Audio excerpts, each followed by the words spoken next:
In this video, I will show you how to fix microphone volume auto adjusting. It's very simple. Let's begin. On your desktop, go to search and type in sound.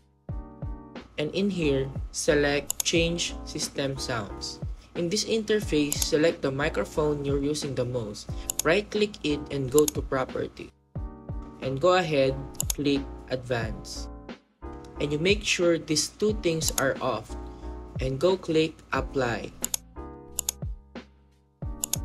And in levels, you can adjust the sound of your microphone output. You can increase it or decrease it. Now going back, go to communications and select only do nothing so that the auto adjust will do no more. Just that simple. I hope this video helped you out.